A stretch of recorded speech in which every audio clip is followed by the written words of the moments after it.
Thanks. Hello, how are you? Good. Thanks, how are you? Good. My name is Bill Schrader, and I'm a shift manager for the pilot crew schedulers on the Subsidiary United North. This is Chris Soto, and he's a shift manager for Subsidiary Continental, or well, United South. United South, or whatever you call us. And the reason we're still disseminating like that is because, pardon me, our pilot crews are still scheduled separately.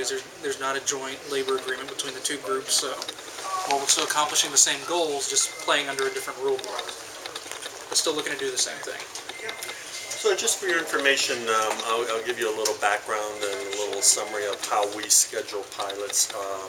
Generally, what we'll do is we'll split our crew schedulers into fleets and domiciles. So in other words, one crew scheduler will probably work a 767 fleet, and they might work Denver, Seattle, and San Francisco domicile.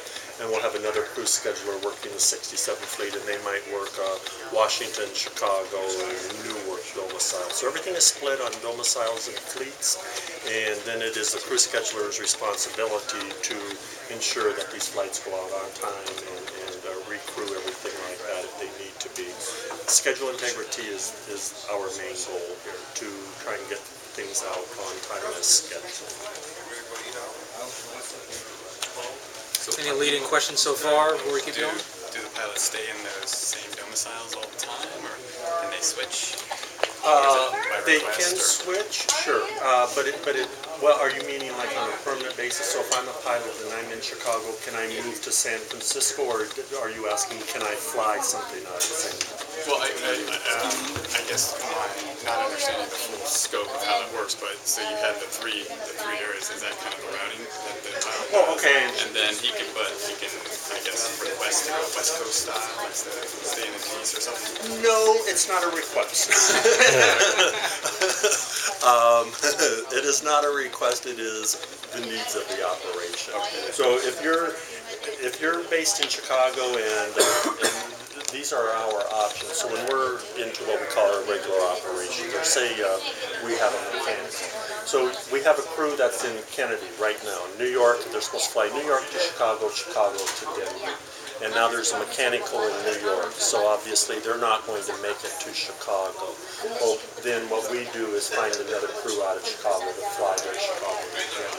But just because you are based in New York, or just because you are based in San Francisco, does not mean that you'll go up and down the East Coast or up and down the West Coast. You'll go transcon, you will go anywhere the system requires, or a lot of times... Unless you're really high in seniority, right? A lot of it is based on seniority. They do bidding every month. So there are basically two kinds of pilots. You have your line holders. Generally, your line holders are your senior enough people who can hold a line.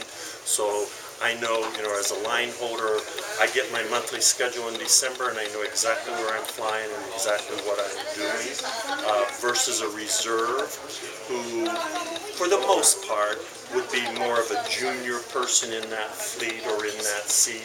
So they don't have a flight schedule per se, but what they will have are set days off or set days on. So, a reserve may be on for 4 days.